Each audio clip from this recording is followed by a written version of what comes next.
Alrighty, it is Thursday night, and this is Real Monsters with your host S.K. Barrett, joined by Wes. Say hi, Wes. How's Hi Wes? How's it going all?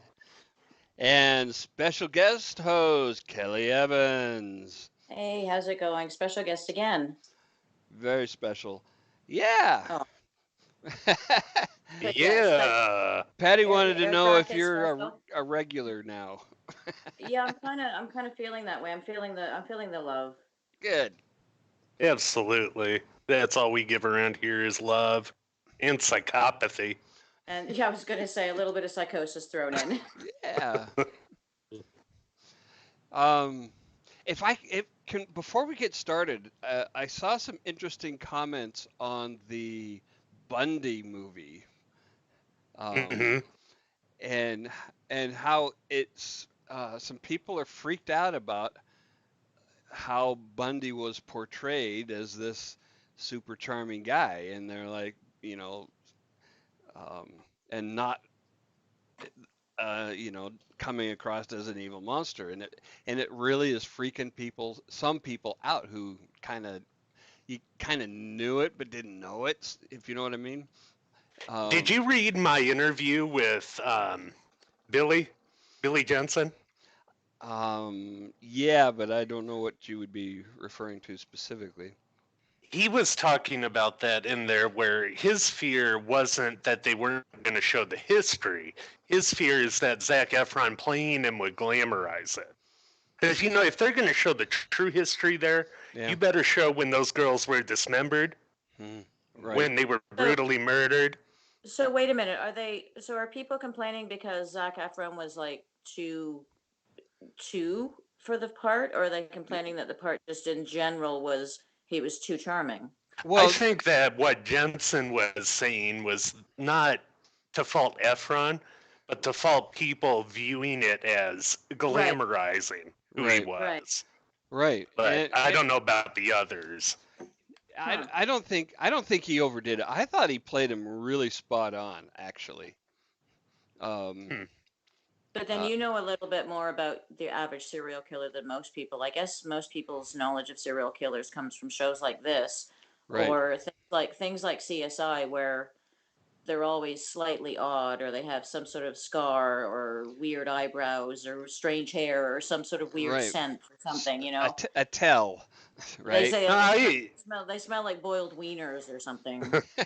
I briefly read a few other critics who were in line with what you were saying, SK, about it, that they thought he did a pretty good portrayal of it, I Efron. yeah, I did.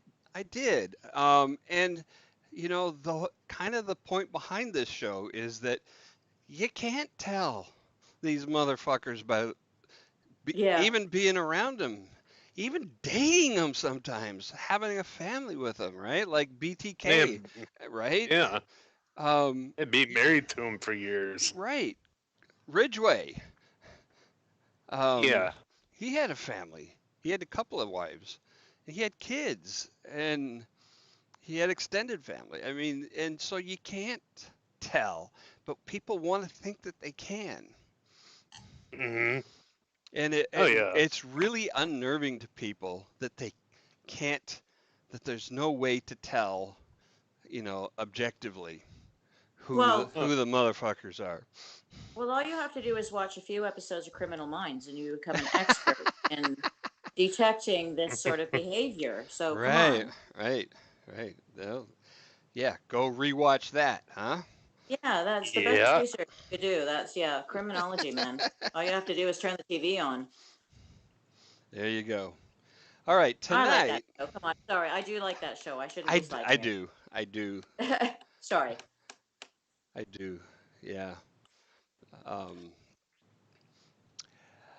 all right, so let's get down to a case that never made it onto Criminal Minds. Countess Bathory. Yeah, they don't It, do much history on Criminal Minds, do they? No, I mean they. about 350 years I mean, too early talk, there. talk about a Yeah, cold but they case. solve they solve cold cases all the time, but they never really go. But yeah, so someone should open up this one again, I think, because there's a little bit of controversy surrounding this woman. All right, I'm going to pull up a map that shows where this took place relative to the rest of Europe. So this was in Slovakia. What year? What are we talking about? Time frame? Well, who are we talking about? We haven't said her name yet. Lizzie Bathory. Yep, Countess Bathory. So basically, the time period, if anybody knows anything about sort of English history, we're talking about the same time period as like Elizabeth I. So she was born in the late 1500s, so around 1560. And she actually died in, I think, 1605. So we're roughly that period. So, like you said, about 350 years ago. And we're talking about the Kingdom of Hungary. Now, that time, the borders were constantly changing. There were a lot of battles and things going on. And so, where her castle is, then the one we're particularly going to focus on is actually in Slovakia now, but it originally was part of Hungary. Yep. Okay, So you've got it. Yeah, you've got 350 years ago. That's just Essentially sitting on the east-west in that part of the world at that time. Yep, absolutely. And it was sort of like she was very close to Vienna, for example. And she lived in Vienna for a little while with her husband because he had a rather large house there. And Vienna was kind of like the it's kind of like the East West, or sort of like the is basically a turn like a what do you call it, a meeting place of a whole bunch of different types of cultures and things, and it's very much an East West thing. Even today it's very much a like during the Cold War it was very much where East met West and that sort of thing. So it's very sort of cosmopolitan area. But the place that she was from was actually part of the I think it was the Carpathian Mountains, Hmm. and it was northern, what is northern Slovakia now. So it was a little bit on the remote side. The castle she lived in was absolutely enormous. It was part of her dowry when she actually got married at the age of 15, and it was That would have been, to give people a bit more perspective there, that would have been what, north of where Vlad the Impaler was during his time? I was uh, just thinking the Carpathian Mountains because both are technically located there, aren't they? yeah, Bathory and Vlad? it's it's around the same area because in fact her family. So basically, the Bathory family were huge. They provided royalty. They provided dukes and lords and um, what they called a position of responsibility for actually Transylvania. So her family were very big in the area, and she, in fact, actually was the result of two cousins marrying. Now there is a suggestion that, and we'll deal with this later, that she might have had epilepsy oh really? because Hmm. because of possibly the genetic implications of marrying close cousins, Uh-huh. but her mother was a Bathory from one side of the family, and her father was another Bathory from another side of the family. So she did have close relatives marrying. But the Bathory family were huge. They were very powerful. They um, they owned vast tracts of land, including what? I'm, Say, I'm, she actually I, came into I can't. ownership of about 10 castles, I I'm thought. Yeah, sorry. yeah. I can't hear that line without thinking of Monty Python. What vast tracts of land? What's wrong with you? I don't know. However, what vast swathes of land will that do you? Huge tracts of land. Huge tracts of land. Okay, so she owned a lot of land, or at least her Yeah. family did, and she had a very, very, very privileged upbringing as a result. Um, she was basically the niece of, I think, the King of Poland, and she was like, I think one of her uncles was the Grand Duke of Lithuania, and so she had a lot of powerful people in her family. She had a very, very privileged upbringing. She actually spoke and wrote four languages, including Latin. And so when she married a general. I think he was a general at the time. He was a soldier anyway. And she married when she was about the age of 15. It was a political marriage, but then she got the castle as part of her dowry. Now, the lands that her husband brought to the marriage and her lands were very, very strategic at the time because the Turks were constantly attacking, and her lands were kind of bordering very strategic places where the Turks would attack, where holding them back would be. So we got to keep that in mind as well, because we'll be discussing why that might be important later. Now, just out of curiosity, Kelly, with those 10 castles, what kind of distance are we talking about between them all? Like, what kind of, a radius would we be talking about that they Yeah, owned? I'd have to go and look where they all actually were, but if they're all over, like they would have been covered. So basically, for what we have today, they would have been all over what we know as Slovakia, probably some in Austria, also Hungary. So the whole geographic area, they would have been spread out all over. So it would have taken maybe days to travel between them. Maybe a couple 100 miles, you think? Yeah, yeah, like we're talking like obviously horse and cart type traveling. If you were traveling between castles, you'd be taking everybody with you, all your belongings with you. So Hmm. it would take at least a good few days to travel between them, sometimes weeks. And her castle was very well situated geographically.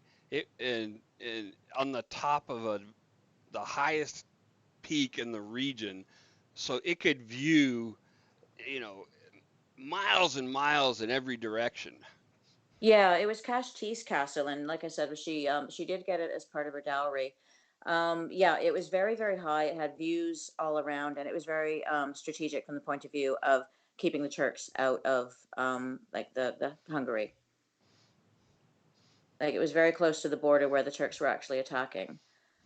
So when her husband actually was called up and he went out to command troops to fight against the Turks, she was left to basically run the entire estate, all of the estates, all of the castles, all of the management of the borders, protecting the borders in terms of making sure that no one got onto her own properties, as well as she had about, I think, 17 villages that are associated with Cashti's castle alone. So she was responsible for those. So she took over the management of a hell of a lot, really, for someone that was quite young.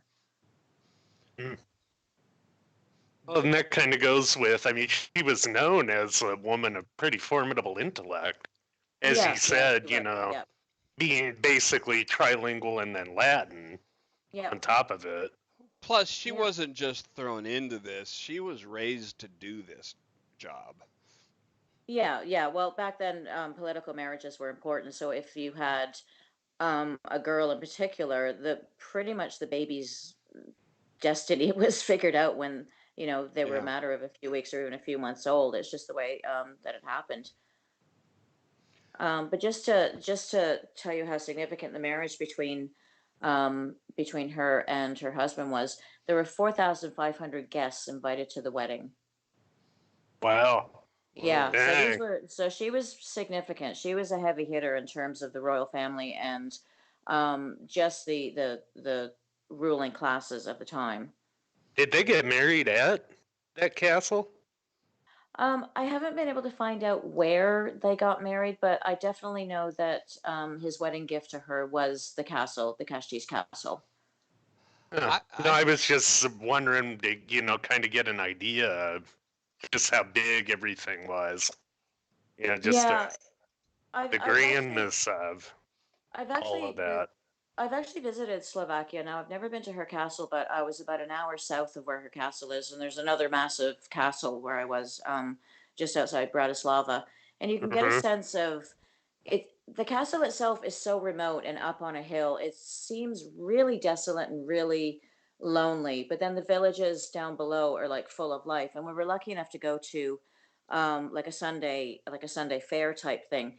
And this is significant because one of the places where Bathory allegedly got her victims from was the local fair. So she would have Hmm. gone, or she would have sent her servants down to find her victims at these fairs. And you can imagine, like, just being in one of these places in Bratislava in Slovakia, they're still very much the way they were hundreds of years ago. And it's families come and they bring their entire family, they sell their wares, whatever they do, craftsmen, people selling stuff. There's kids running everywhere, there's people running everywhere, the confusion. It would have been Hmm. incredibly easy to grab someone in that environment, Hmm. just so easy. Yeah. I found a painting of her wedding. Oh, wow. Yeah, that's very cool. It looks like more it's outside. I don't see Yeah, the yeah, castle or anything in the background, so it might have been on maybe in one of the villages nearby. right. Okay, my screen must be froze because I see the execution chamber with the axe in the log. Yeah, Hey, you probably are frozen there. Oh, yeah, hold on. no, I'm seeing the wedding. It's actually quite a cute painting, isn't it? It is a lovely time had by all.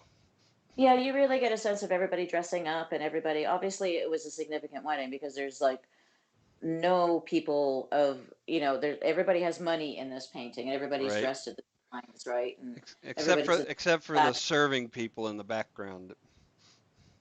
Well, come on, they have matching coats. Right. Now, is her castle a tourist attraction in the way that, man, what's the name of Dracula's? I Vlad. can't even remember.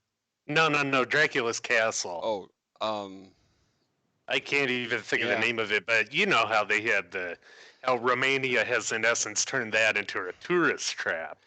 Well, Yeah, they've, so has Slovakia. Yes, you yeah. That's what can. I was wondering, yeah. Yeah, you can go on Uh, tours. In fact, I read a CNN article where they actually sent a couple of their Intrepid reporters to do. It was kind of like a uh, Bathory tour, and it stopped at a couple of places, and it did include the castle, and you could go up there. Now, I don't believe you can visit her house in Vienna. You can go to the outside of it and see it, but it's a private residence now. But yeah, you can absolutely do a tour of the castle. hmm. So, I mean, you know how they also, outside of Dracula's, they sell all kinds of Dracula shit. Um, I'm pretty sure if you go to that area of Slovakia, I'm pretty sure people will be taking advantage of the idiot tourist, just like any other uh-huh. tourist site. Um, but we should probably Yeah. get into why the castle is so famous. Let's In do case that. anybody doesn't know who Lady Bathory is, and I think actually we met someone yesterday on Jesse's show who hadn't actually heard of her. Um, so basically, she once her husband went to war, she took over running everything, and that's when the rumors started. So it started with just a little rumors of servants being mistreated, just poor treatment of them, and the rumors started. The rumors spread. Women started disappearing. People were kind of curious what was going on. They were sort of like not the nobility, so people were like, okay, maybe it's not that bad. They might have run away. No one quite knew what was going on. And Right. then because all these women were attracted to the castle because she said, "Oh, I'll give you a good job. I'll pay you a decent wage," and then they started disappearing. The nobility started sending their daughters to the castle to learn deportment, to learn, how to compose themselves in company, and they started disappearing. And that's when people Oopsie. started, yeah. When you can take out the lower classes, but you start taking out the nobility, and people start noticing. Right. Um, Daddy's gonna so notice. yeah, yeah. So in the meantime, these women are disappearing, and Bathory's husband dies, and so this is quite a few years later. So we're talking, about 20 years. And over the course of all of this, all these rumors and stuff. So eventually, her husband dies, and he puts he kind of gives. her keeping over to a man called Georgie Thurzo. And I'm probably mangling the language, and I'm really apologetic for that. So it's Georgie, which I think is George Thurzo. And he was kind of her minder. He was kind of like the husband died, and it was still kind of like the woman needed someone who kind of like was official over her. Um, Here's a picture of basic Georgie Porgy coming up. picture Georgie Porgy coming up. So basically, he was a fairly high up representative. He was made one of the high up people in okay, he was made Palatine of Hungary, which is an ancient Roman word basically, and he's sent to investigate some of these things that are happening, all these rumors that are happening. And the story goes that he broke into her castle and he discovered her in a bathtub full of blood that had been bled from the local nobility's daughters, whose bodies had then been discarded outside and left for the wolves to, you know, eat. And it later came out, according to him and according to the investigation he did, he apparently spoke to over 300 people. And all these stories came out about how she was torturing these girls. She was beating them. She was mutilating them. She would bite the flesh off of their arms and their boobs. She would douse them in water and leave them outside to freeze. She would put honey on them and leave them on anthills. She would do something with nails. What?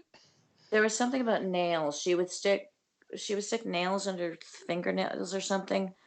Anyway, she was torturing, and anyway, all these stories came out from these these 300 supposed people that were including, uh, including things like they'd actually seen her eating people, accusing her of cannibalism, and of having sex with the devil.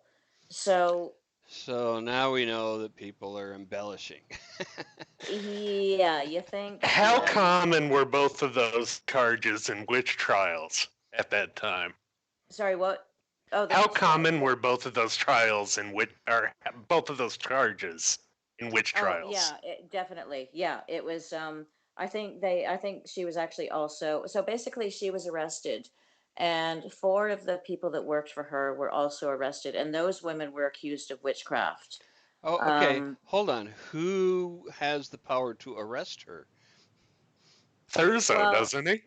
okay, so here's the thing. Thurso, the king at the time wants to arrest her, and he wants to have a trial and have her put to death for her crimes. Now, because she comes from such a really hugely powerful family, Thurzo manages to convince the king to not do that. It would be just such a huge thing that, not to do, Right. and manages to convince him to um, basically brick her up in a room with Oh, just enough, like a little slat for food and a couple of little slats for air, and leave her there. wow. Mm-hmm. So, yeah, um, so that's basically her story. That's basically the popular story. She was jailed up in her room, and 4 years later, there's a story that she called out to the jailer saying that she was cold, her hands were cold. The jailer just told her to go to sleep, and she was found dead the next morning. So we don't really know. There's a lot of some people are saying things like she actually found a way to commit suicide, but there's no evidence of that whatsoever. What came of the four who were accused of being in league with her? They actually were executed.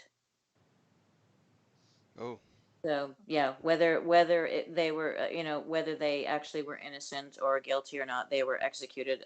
Association was actually enough. Um, now now some of the was her husband still alive at this point, or had he? No. no, her husband had died at this point, and she was sort of given over Okay. into the like the keep of Thurso, who then immediately started investigating her. So the timing was a little bit suspicious. Yeah. Yeah. Yeah. um, Like some of the other somebody wanted her things. castle, kind of thing, Oh, potentially. the other thing is that the king and the royal family owed her husband, and then after he died, her. Oh, so much money, it was embarrassing. He couldn't actually pay the money he owed her because he didn't have enough money in his own coffers. So there was an enormous wow. debt there. So that's another, I wonder what was going on there. Right. Um, some of the other things that happened. So the number of people she's officially sort of supposedly killed is it stands at 80. So that's the reasonable number. 80? Now 80 people, 80. That's Now a the that's number a goes substantial head count, well, so the to number goes as speak. high as that. Well, she's also associated with the number 650 because apparently one of her maids reported that she wrote down every single name of every single girl in a book. And this maid had seen the book and had reported that there were 650 names in it. Now, when it came down to it, the book was never recovered. She was Mm. the only girl to apparently have ever have seen this. So most scholars think, no, this is just nonsense. Hmm. Yeah. Um, so Well, yeah, and they that's would have had an incentive to go after her if she was brutal to them. That is, the yeah. maids and the waitstaff. And brutality was somewhat common among nobility over their, staffs. But some of the interesting thing is in her early life when she was still married, and she held a lot of parties as well, a lot of bells and balls and things like that. And she actually did help women. She actually helped a woman who was being abused by her husband. She helped him get away and helped the woman get away and get a possession. She actually helped a couple of other servants that were, female servants that were, having trouble or having money trouble or whatever. So there's stories about her being very, very nice to Hmm. some of her staff and other people. And then you get these stories that come out originally. Maybe some of the stuff you can possibly believe is that she was actually maybe a little bit cruel um, to her staff. Now, also keep in mind that she is at a crossroads and sort of a religious thing going on. So she was actually brought up a Lutheran, and there were Catholics that were sort of um, and Calvinists bringing up the accusations against her. Now, Ah. maybe her treatment of her servants was fair to her, but maybe deemed cruel to someone else. And again, there were also religious underpinnings of she was a Lutheran, and the Calvinists didn't like Lutherans, and Lutherans didn't like Calvinists, and it all got down to nitpicking that much. Well, it's not like we haven't seen this before either, with being Oh, good to them, good to the yes, servants when people are watching, yeah, and Yeah. cruel when they're not. Just look at, and everybody likes their day last in court. show. Sorry, sorry, SK, but everybody likes their day in court. And if you got someone, you've got you've got attention, you've got someone looking at you, you've got Yeah. all these really super important people asking you questions. You're not going to want to look like an idiot. You're going to embellish just to make yourself look important. Right. Right. Now, we're talking about the psychological stuff. There are like sort of specific reasons why she may not have done this stuff. But for years and years and years, so basically, the first account of, for example, the bloodbath and her bleeding versions for the blood and things like that, actually came out about over 100 years after she died. And it was written Of and it was written by of a Jesuit, course. and it was written by a Jesuit monk. So Oh, wow. make of that what you will. And he also included more and more of his own things about all the horrible things she did about splitting people's fingers open and just horrible things. Right. Does Um, that include the story of what allegedly spurred the bloodbaths? It is, I think she bit somebody or she somehow got the I servant's blood never, on her skin. you know what? I think that's a Hammer horror thing. I haven't, in all my research, I've never found like anything that explained why she did it. Okay, so Really? so do you remember me? Okay, well, the only thing that might explain it, there's sort of two things. So do you remember me telling you she possibly had epilepsy Right. because of the inbreeding? One of the treatments for epilepsy at the time was to take fresh blood and smear it on the sufferer's face and lips because they thought it would, like, I don't know, draw out the epilepsy or something like that. So one of the treatments was to actually use blood, like human blood. Okay. So if she did have epilepsy or what they called the falling sickness, and this was a treatment that she was getting as a child, then there's no reason to think that she wouldn't have continued it into adulthood. Right. If she actually, if she was taught as a child this was going to do her some good, then there's no reason to think why she wouldn't, why she would stop doing it. There's also rumors about her childhood being particularly harsh. She was not that she was abused, but I guess maybe a Lutheran upbringing. She was actually not brought up to really be particularly empathetic, not really to care about the servants or the animals or things like that. It's something that there's a movie called The Countess that came out a few years back. It's a movie about Bathory, and they really focused on that. They had a small child who had no emotions, who was torturing animals, etc., etc. Um, I don't know how valid that argument is. Yeah. The other medical thing there that some people speculate about, I don't know how much of a truth there is a iron deficiency. Yeah, Explaining that. whenever you start talking about any vampiric sort of connections, you always get the iron deficiency. Um, I know that Lady Bathory, I mean, I know they make movies out of her, and I know Hammer Horse of Horror made a movie about her. I know she was partially, maybe partially responsible for Bram Stoker's Dracula. I know that was also Vlad the Impaler, but that she had some responsibility for that as well. Um, I don't know. I've never seen anything about an iron deficiency. The only thing that's come up is the epilepsy via the inbreeding, which kind of makes sense. Because you got to remember also that not only were her mother and father Bathories, but their parents were Bathories. So the inbreeding kind of went back a little while. Oh. I wonder if she wasn't more influential on J.S. Sheridan or Sheridan Le Fanal's book, Carmilla, because actually before Dracula, female vampire. Probably hugely. Yeah, absolutely. But then It's a there's also great book if people haven't read it. but there's also this terrifying fear of female vampires just because their emasculation element and the whole, I don't know, the blood thing and the periods and the whole grossness, and so there's this whole huge mystique about, at least there used to be, about female vampires. Now I think they just fly in their sparkly, but um I don't know, they have strange hybrid human vampire babies. It's an early But version of the femme fatale, is what it is. yeah, so during the Victorian times, I think there was this absolutely everybody was having sex with everybody, like the Victorians. They were the weirdest people. But then above it all, there was this like, oh, we can't talk about it, and we can't. Oh, and vampires, oh, they represent everything that we fear about females to us, and all that kind of stuff. So I think that's why the vampire sort of thing became really popular during that age. But she absolutely influenced it. Absolutely. Yeah, it seems like there's a tie-in back to uh, the sirens from the Odyssey. Hmm. You I know, guess there's kind of the whole story about her luring people in, and right? well, I haven't seen any Well, I mean impropriety. the female vampire concept. Yeah, yeah, but then there's also an impropriety that's suggested in a lot of these things, or actually not even suggested, about the whole sexuality, the female vampire luring the male in, and that sort of thing. Hmm. And with Bathory, I haven't actually, I've read and I've looked up everything. I've looked up her time in Vienna. I've looked up her time in at her castle. I can't find anything that's suggesting she is being improprietous. Once her husband died, there doesn't seem to be anything suggesting that she had any lovers. Nothing like that. It's actually kind of weird. Not even Georgie. Oh, but that was after, right? That was after he died. He's the one that called her that damned woman. Georgie Thurzo.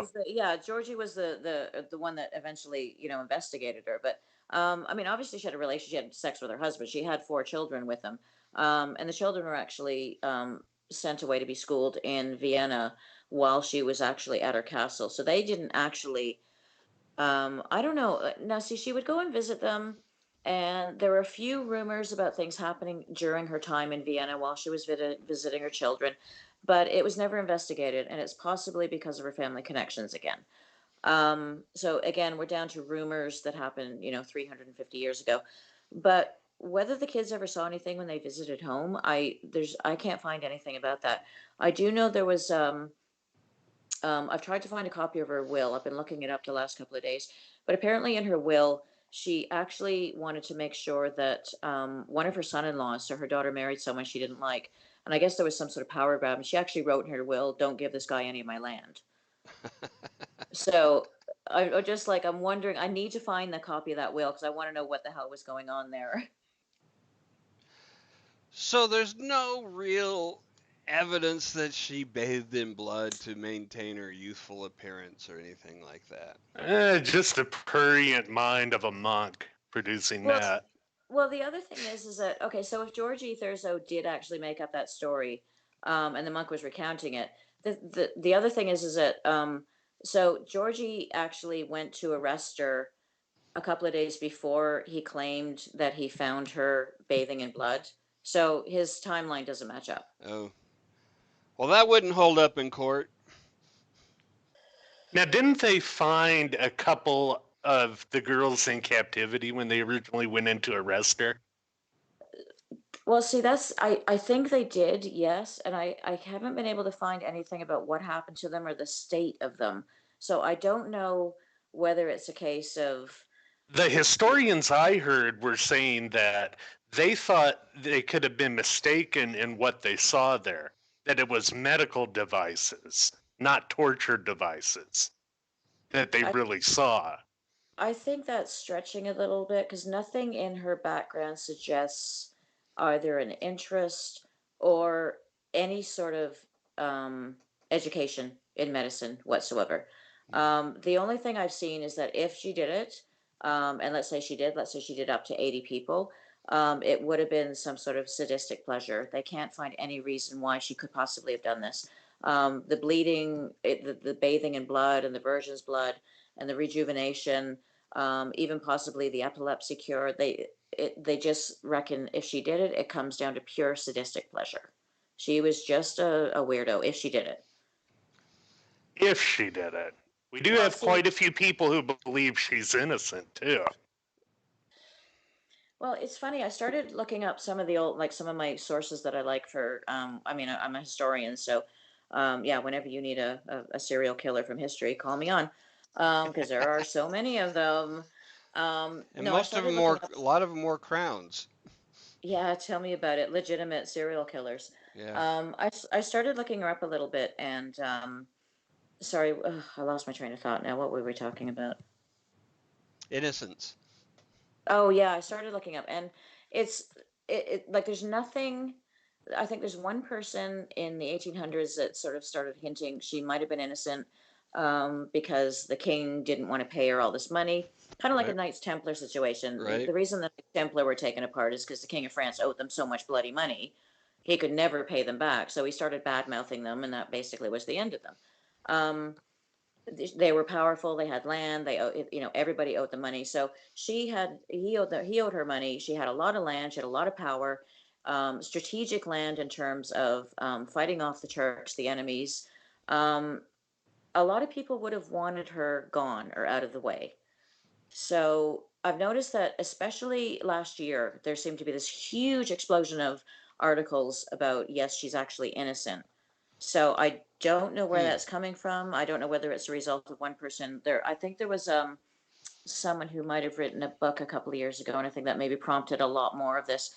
But people are actually looking at the records and looking in the archives, and all of the records for the trial were destroyed. So there's nothing. They deliberately destroyed all of the records.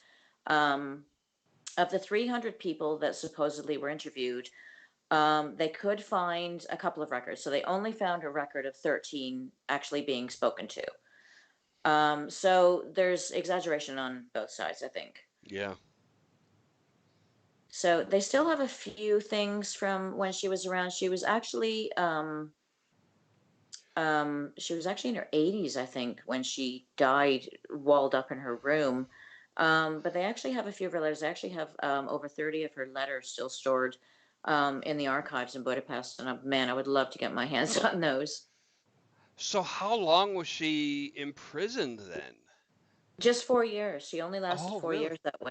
Well, Yeah, that, so that's that's why that's pretty people. good actually, under those Well, in the yeah, well, in the movie The Count, well, I don't know. There's people called anchorites. There's these monks and nuns who would deliberately have themselves walled up with just enough space for their food to pass through. and they would have like a bed, and that would be it. And they would deliberately do this for 20, 30, 40 years, like for the remainder of their life, for spiritual reasons. So it's kind of funny that they locked her up in exactly the same way as a spiritual, like a Catholic person was. I don't know if that's a dig or if that's some sort of, I don't know, secret message or something. But you can live that way quite a long time. Now, in the Well, it movie The depends on Countess, depends on the conditions too, right? I mean, it gets yeah, pretty fucking cold there in the this is true. winters. Yeah, yeah, this is true. And it probably would have been drafty, and she probably wouldn't have been um, paid the courtesy of, lots of furs and lots of, that kind of stuff. Probably didn't have a fire. You're right. The movie The Countess suggests that she actually killed herself at the end, but there is no evidence that she committed suicide. That, like I said, there's only this apocryphal story of her saying that she was cold one night and being told to shut up and go to sleep, and then they finding her dead the next morning.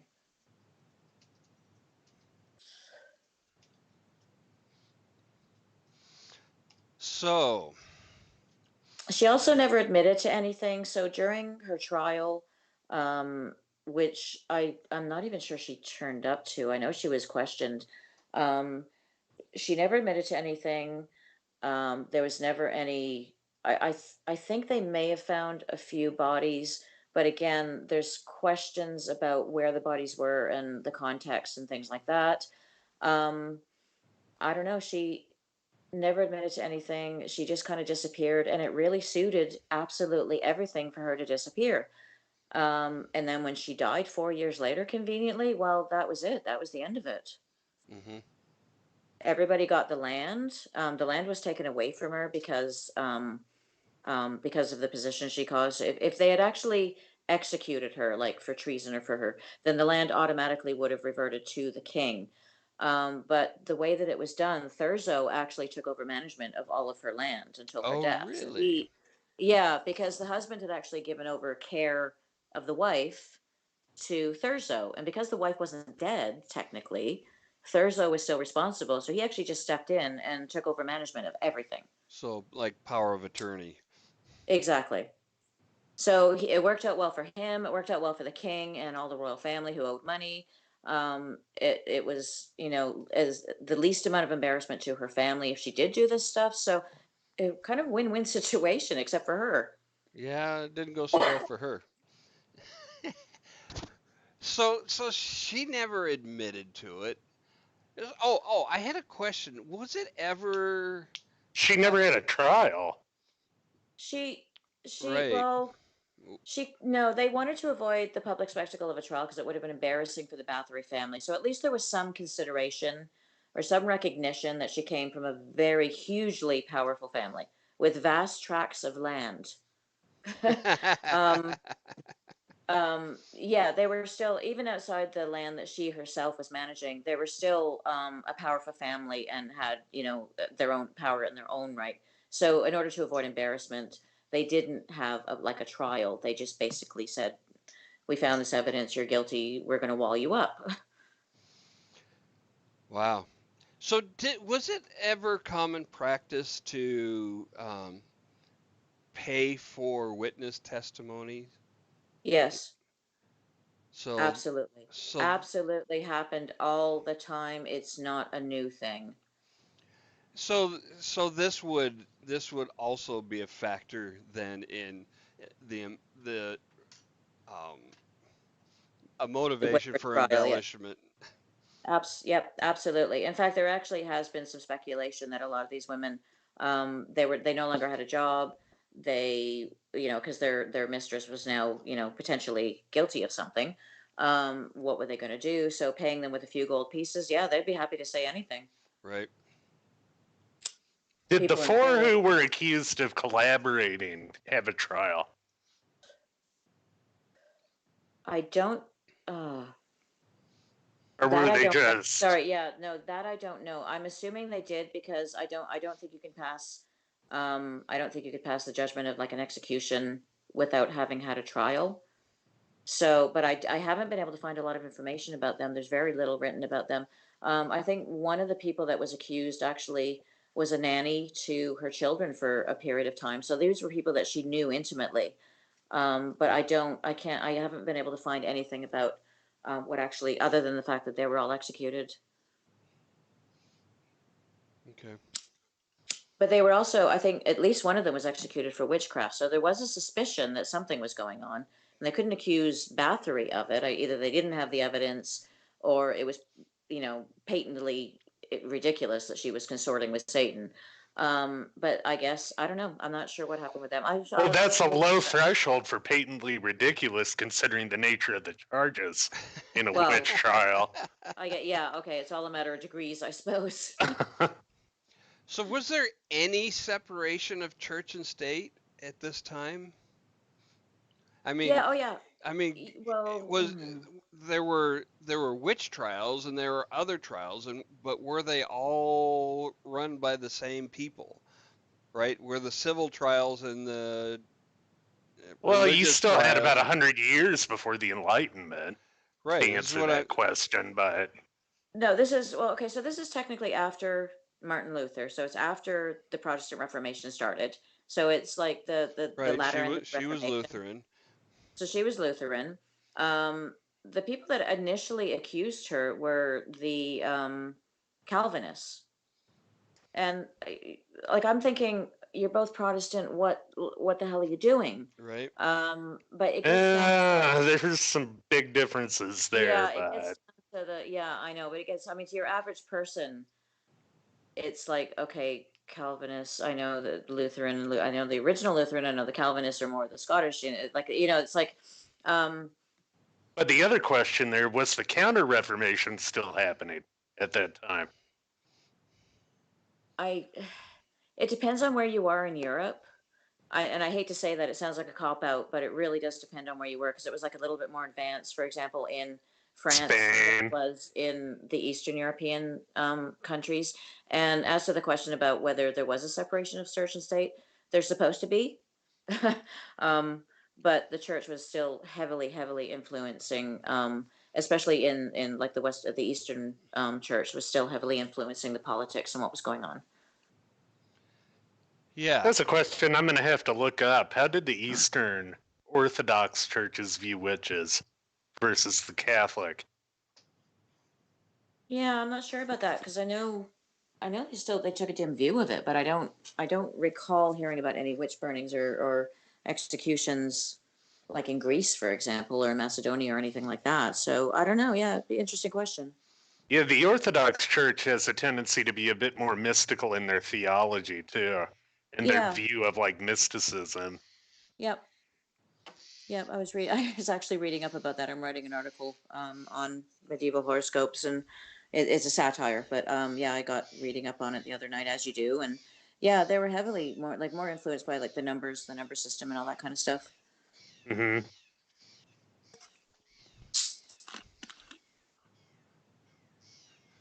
So the legend. Let's talk about the evolution of the legend now.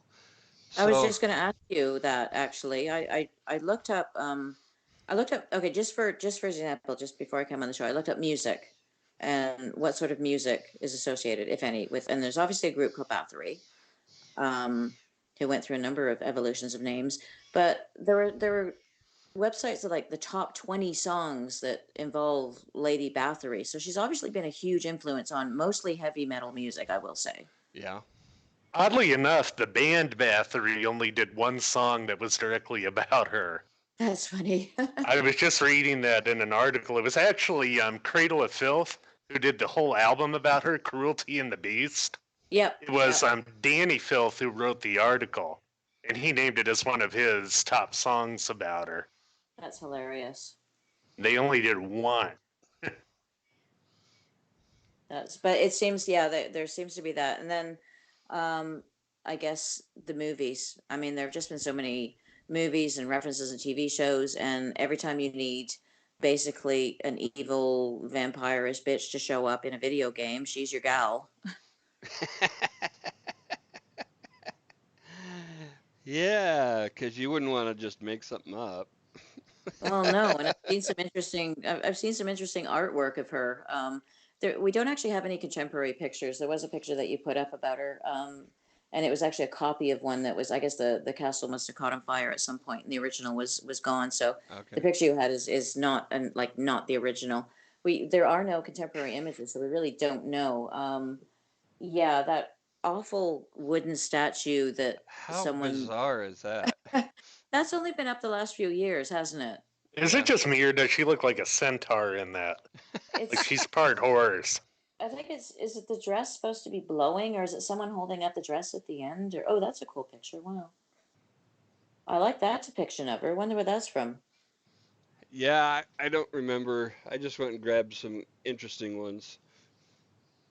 Looks like it could be in like Once Upon a Time or something, but I've Yeah. watched those. She does not turn up in that, sadly.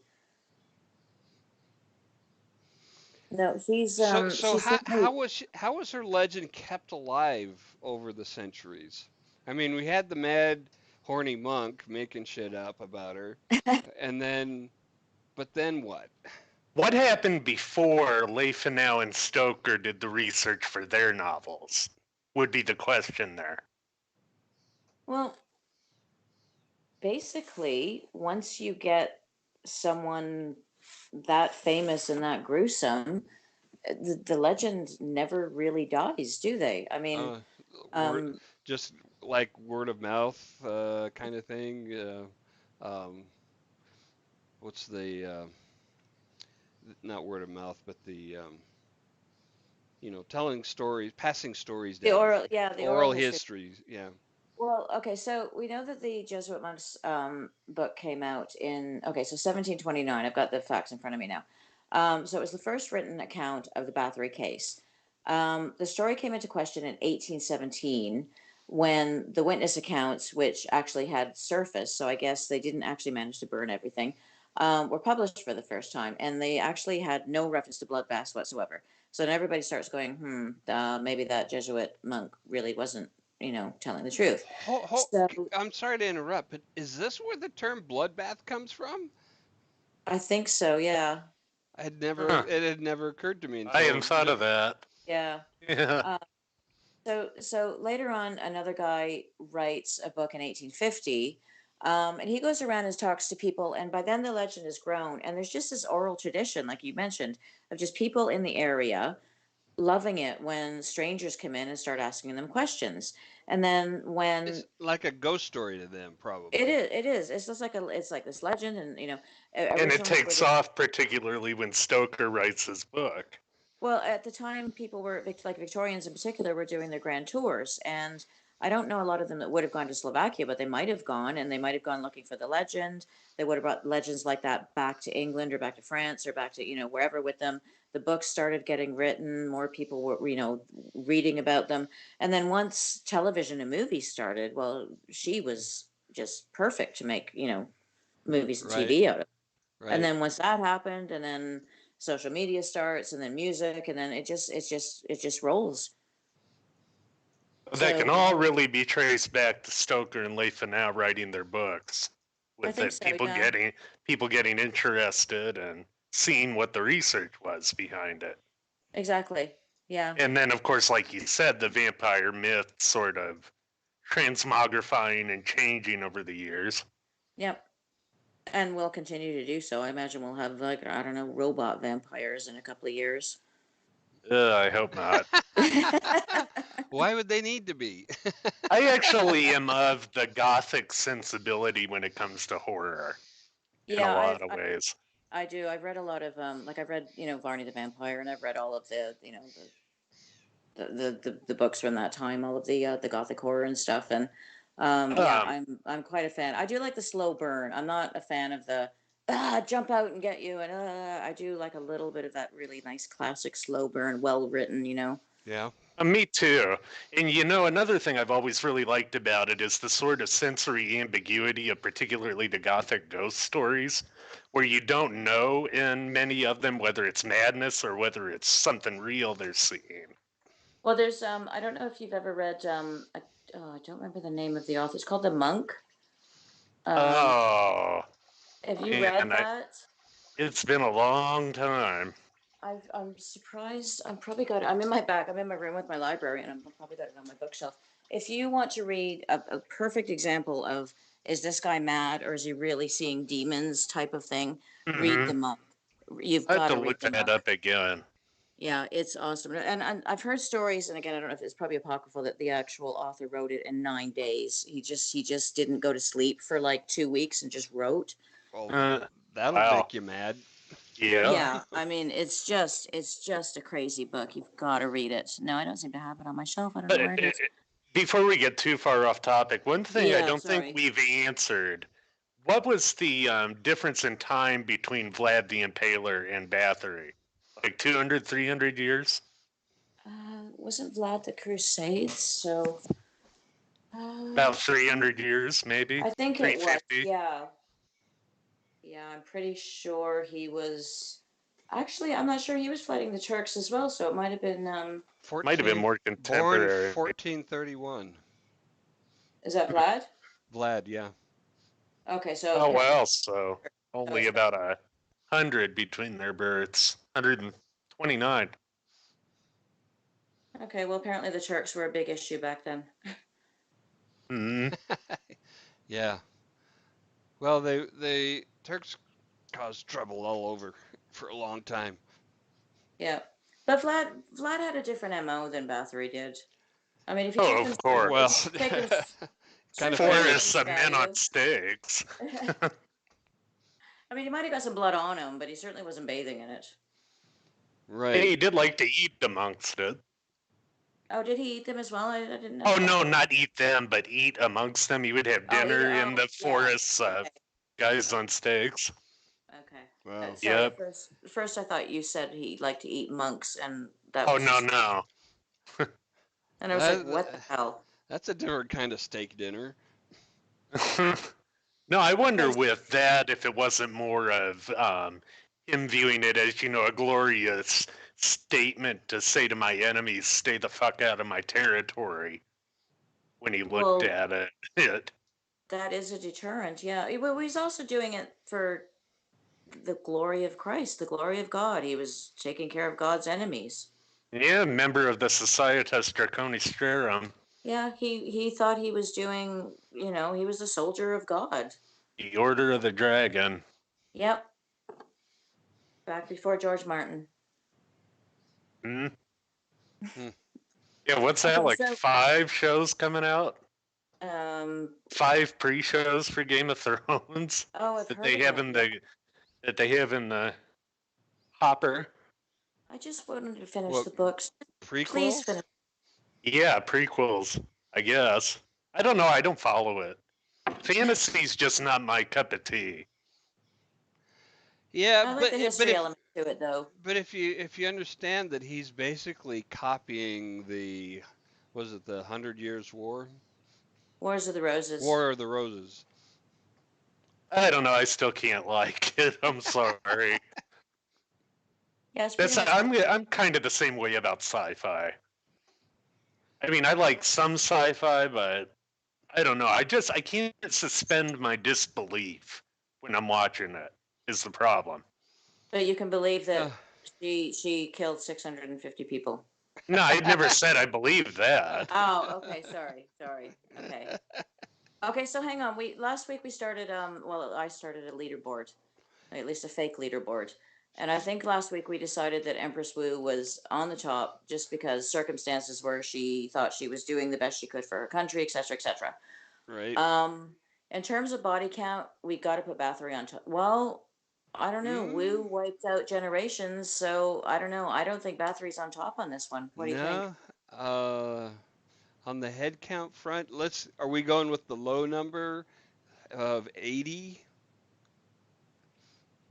Um, you know what? Why don't we give her? Okay, so the highest number is 650.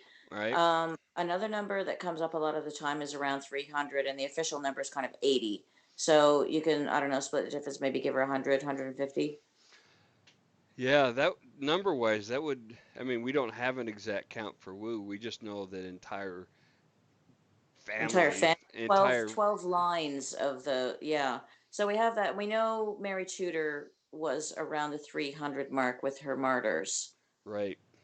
So body count wise, oh, geez, as bad as Bathory was, I think She's not as high she's as not as Crazy high. Mary. But as far as complete, absolute crazy psychosis. If she was doing it strictly because of sadistic pleasure, then she's number one. Yeah. Because Mary did it for like a religious fervor. She thought God was asking her to bring England back to the, Rome. And I don't think And Wu was doing it to protect her position. exactly. Yeah, she was like completely a political animal. Right. Except if you said nasty things about her, then she would, retaliate. Well, but But yeah, it was. but that goes part and parcel with protecting your position because if somebody's talking bad about you, that can weaken your position. Yeah. Okay. That Yep. can That's true. undermine you. Yep. Okay. So as far as complete psychosis, we got Bathory at the top. But if we're looking at body count and context as wise, I guess we still have Wu as number one. Yeah, I want to put Lizzie on top just because you know, I think the psychosis psychopathy angle uh, I think that trumps uh, because of motive. But remember, we're also doing a special Mother's Day month. So Wu actually had one of her children forced to commit suicide. Oh, yeah. And at least That's harsh. Bathory was good to her children. Actually, she sent them away to school to be educated privately. And apparently they didn't. Other than this son-in-law nonsense, none of them really got up to anything that she was up to. But Mary tried to kill her sister, but then decided at the last minute not to. So I think that's the only relative she went Okay. after. We don't think Bathory killed any of her own relatives. So there's all kinds of ways you could measure these people. All right. I can accept that reasoning to keep Wu on top. Woohoo! I'm sure she'll be pleased in her unexcavated grave. Right. Do they have any plans to go, check it out to see who's in there, if she's even in Not there? to see Wu's in there. Yeah. No, not that I know of. No, but then I visited Rome years back, and you remember? I don't know if you've ever seen Ben Hur. You know where they had the chariot race on the Circus Maximus. Right. That's never been excavated, apparently. Really? That bit of land, yeah, we were up on top of the Palatine Hill, and you can look down on it, and there's a bunch of joggers and stuff on it. But apparently, it's never been excavated, and they just don't have the money because there's just so much stuff to excavate in Rome. Right. But can you imagine? Wow. Wonder if Chuck Heston's under there. I'm wondering if there's those golden dolphin marker things that go up every time you do a lap under there. Yeah. You're both wrong. That's where they put Jimmy Hoffa. Ah, yeah, that's it.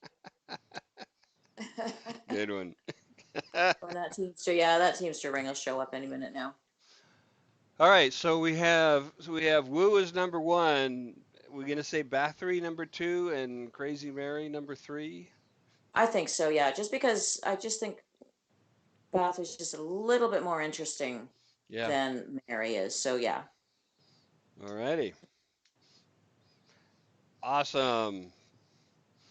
And Sunday is Mother's Day. Yay! So we dedicate this show in this month to all of the mothers out there who aren't homicidal maniacs and killing their children and trying to destroy dynasties. And on a more serious note, for everyone celebrating Mother's Day, remember there are these motherfucking mothers out there who are shitty people, and they may not be bringing down, you know, killing hundreds of people, but there's a lot of bad mothers, and when you're out celebrating, kind of bear in mind that not everybody had a good mother growing up, Yeah. and you won't hear from those people. I was just thinking of the headline I posted about the one who gave birth in the McDonald's bathroom and put her child in the toilet. And tried Oh to my flush it. God. Tried Yeah. tried to flush it. You follow some weird sites on Facebook, man. No, that was coming out in the New York Post. Okay. It's all newspaper headlines. I missed that one. I'm kind of glad I missed that one. Well, now I I have to. follow I follow a shitload of newspapers and other media. Wow. That explains so much. Yeah, unfortunately, I mean, it's fun to talk about. Well, like I said, it's interesting to talk about this stuff. But yeah, there are some pretty horrific people out there, and it's not nice to think about sometimes. Yeah. No, I think it was more horrific that she got probation for it. Oh God. Well, Probation and parenting classes were her sentence. Well, mm, some lawyer argued postpartum depression pretty effectively. yeah. I don't know if it Well, was that or just some shit-heeled judge trying to make a point.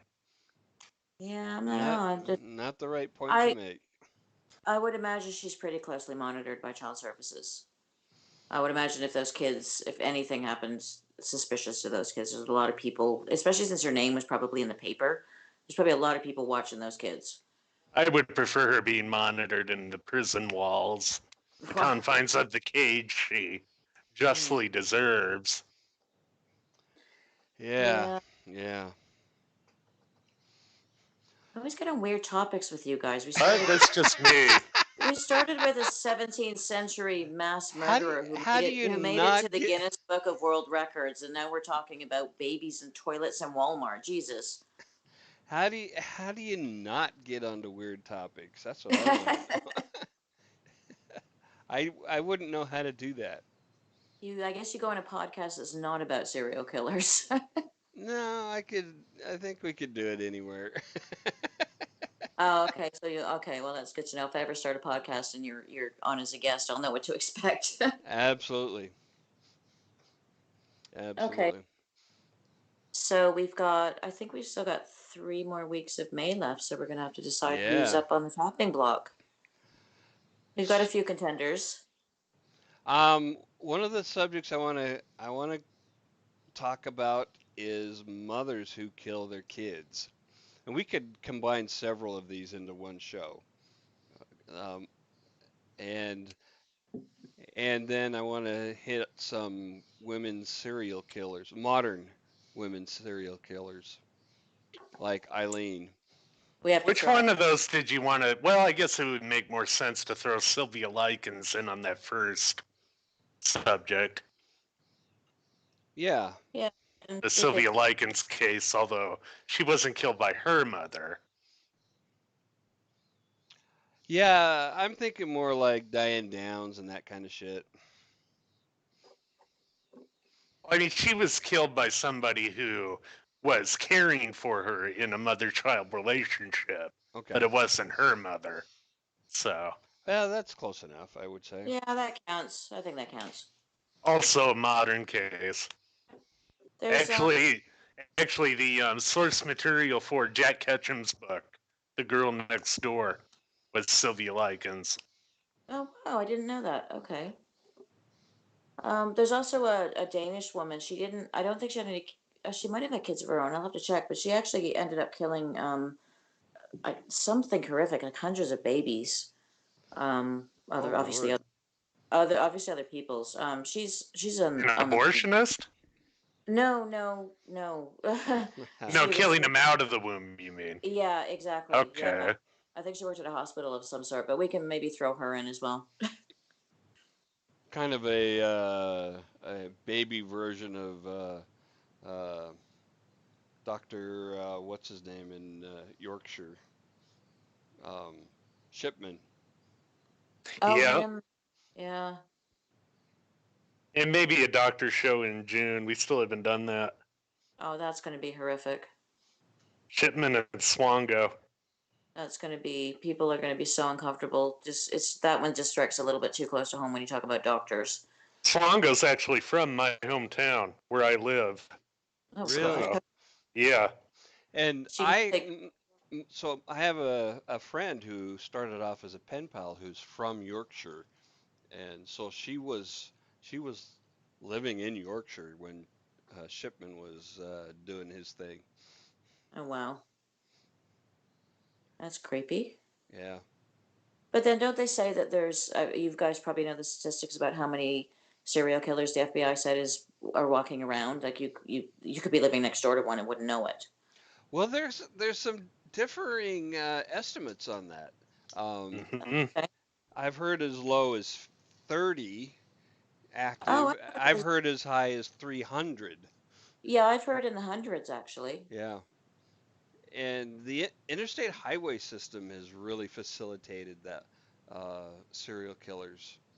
Um, The interstate highway system. right, truckers.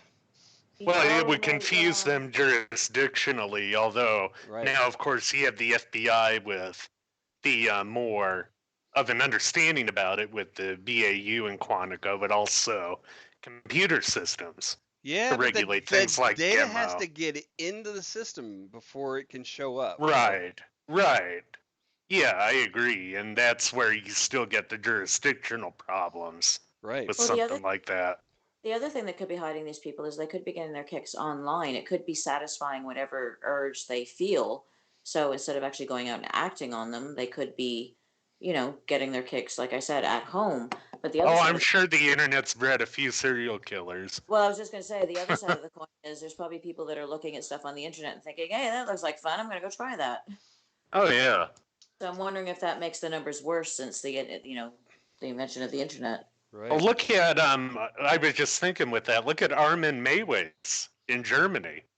He was the cannibal who actually got off for eating a guy who Well, wanted to be eaten. I know. I was just going to say that was an iffy one because the guy said, "Yes, go ahead." There was permission. It was consenting adults. Yeah, but Yeah. Armin bred his desires in chat rooms. Yeah, yeah, okay. Yeah, but still, I think there Oh, probably so would have been a he thing groomed to him? start. Are you saying?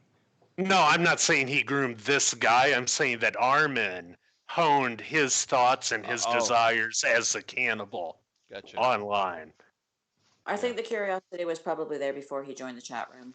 No, I'm not doubting that, but But he yeah, I can definitely under honed things like technique online. yeah, and I can kind of understand the dilemma the courts must have had because on the one hand, ew, but on the other hand, they did give permission. It was just, I don't know. And on the third hand, you don't want to encourage this other people to do the same shit. Well, that's true, yeah. But what do you But do? then if it's consenting adults, I mean, What do you do? Yeah. what? And Yeah, you know, the like flip side of that too with him is that he wouldn't have found that guy if it wasn't for the internet no, and the yeah, chat rooms. yeah. Because like, where did people like that meet? Secret messages in newspapers? Personal ads. Yeah, Cannibal clubs, telegrams. Yeah. How do you start that conversation with somebody? In So, how do you like that arm of yours? I don't know. You start by asking them. You start by asking them if they like the movie Ravenous. And if you haven't seen it, you really should.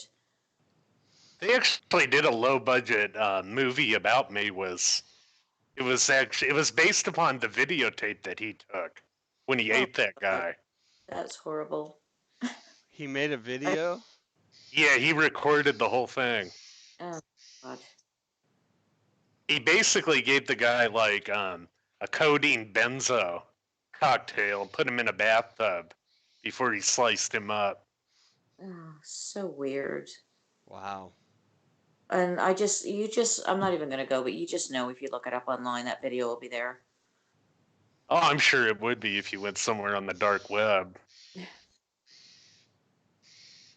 Okay, so this is the kind of stuff that Quantico have to deal with, the internet crap that's going on, and how many serial killers or weirdos it's actually creating.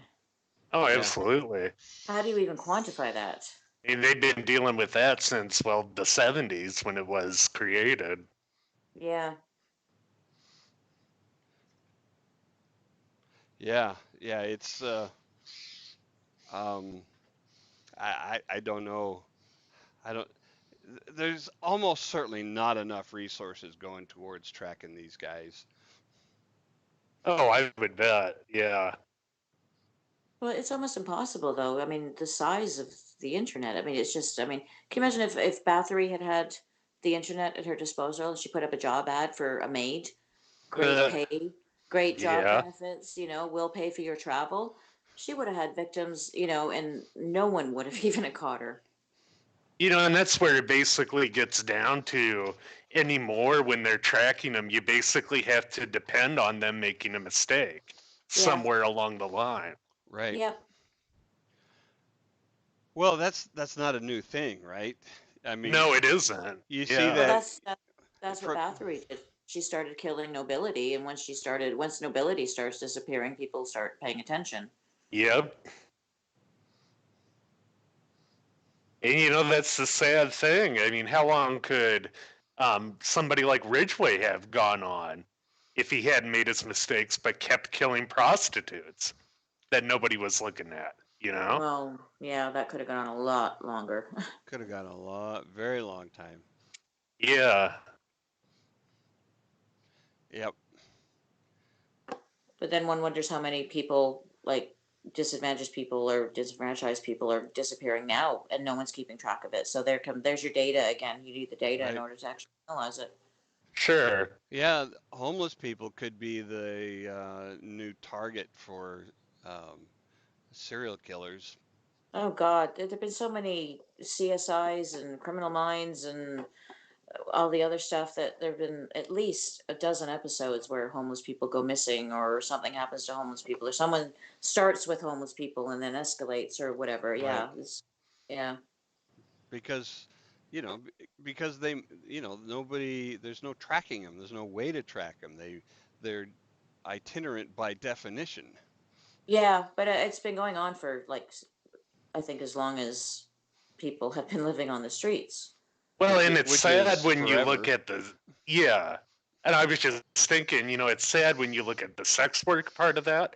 So much could be helped if they would bring that out of the black and just make it legal Yeah, exactly. to Yes. where, they wouldn't have to Well, worry about going to the cops with the John who's rough. you don't have to make it legal. You just have to decriminalize it.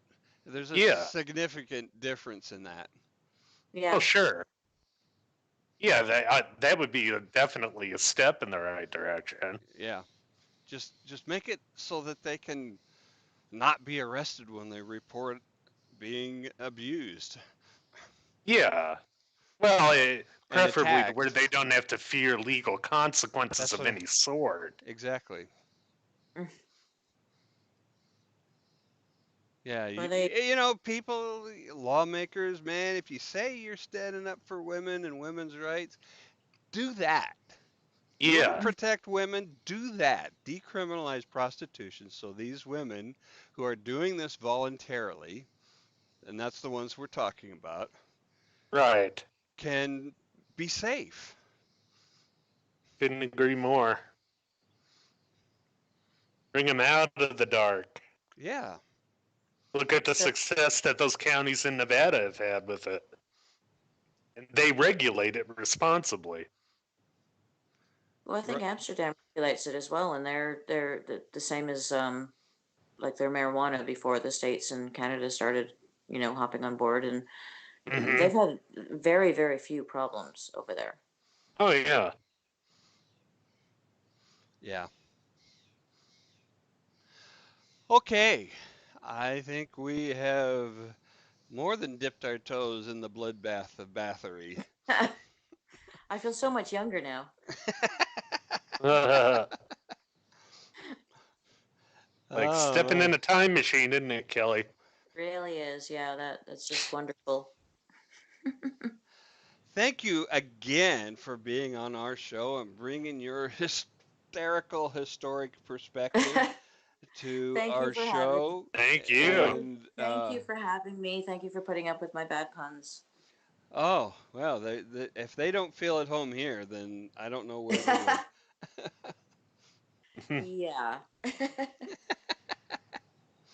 All right, everybody, let's say goodnight. Night. Night.